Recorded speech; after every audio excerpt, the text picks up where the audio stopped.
we were a little bit cheeky, and even though Springbank have given us so much here on our tour, we decided we would ask if we could have a little peek into Warehouse No.1, as it was where our Springbank cask matured before we bottled it.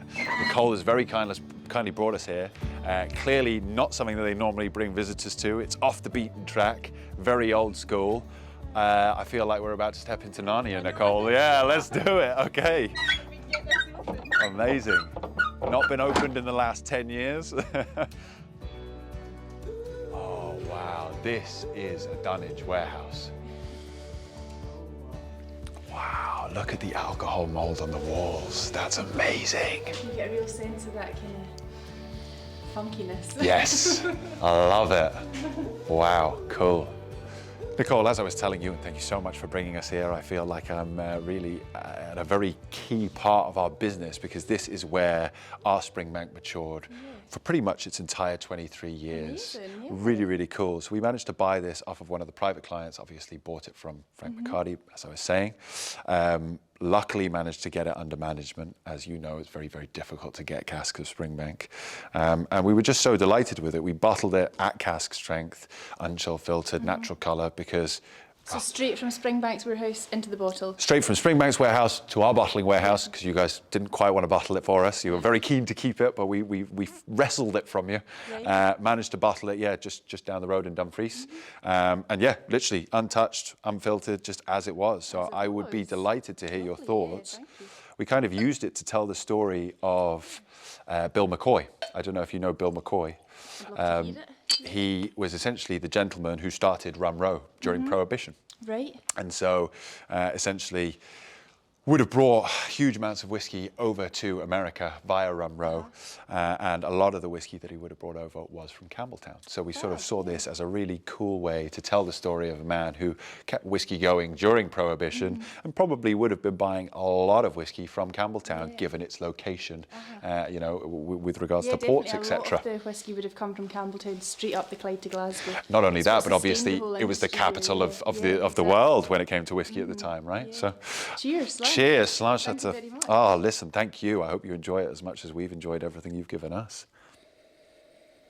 It's special for me as well, because I actually had to buy this off of a client of ours so that we could bring it up. I don't have any more of these. It is delicious. Lots of lovely rich, the spicy, the dried fruits. Oh, just as good as I remember. Yeah. Well, I mean, I'm pretty sure it was fresh sherry for the full 23 years.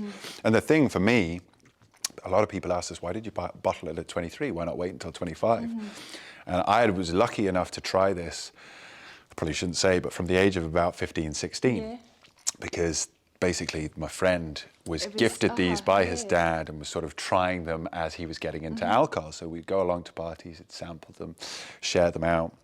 And yeah, as I tasting it over the couple of years since we got it under management, I was just like, right, this is at a perfect point now. We need to bottle it. And luckily, Charlie was very kind and worked with us on it. And I mean, it really kind of rocketed the Whiskey Baron into mainstream. It was the first whiskey that we released. I mean, it's the fifth whiskey we released, but it was the first one that really got a huge clamour, sold out within 8 hours. Oh, did it? I was just going to say, for a brand new bottler, I was blown away by the response. It was included in Forbes Top 10 Whiskies of 2020. Wow, so, I mean, yeah, this is why we have such an affinity to Springbank, why we're so grateful. And like I say, I make no bones of the fact we did nothing here other than source the cask. You guys made it. It's amazing to be here where this was. You know, and it's such a quiet kind of like, we're on Glebe Street actually. So this was one of the streets that really was a central, kind of the heart of the whisky industry in Campbelltown. Right along here, they say it was one of the wealthiest places. I don't know, you hear these stories all the time, but per head, you know, in the whole of the UK or something, because there was so much whiskey just compact. But yeah, we're really in, this warehouse is the only one that we have in this area. The rest are kind of over right in the sort of the site, on site at Springbank. This is a little bit off from that, but yeah, right in the hub of Campbelltown's whisky history. Absolutely amazing. God, I really do feel like I'm just, in the heart of it all. I'm a happy man.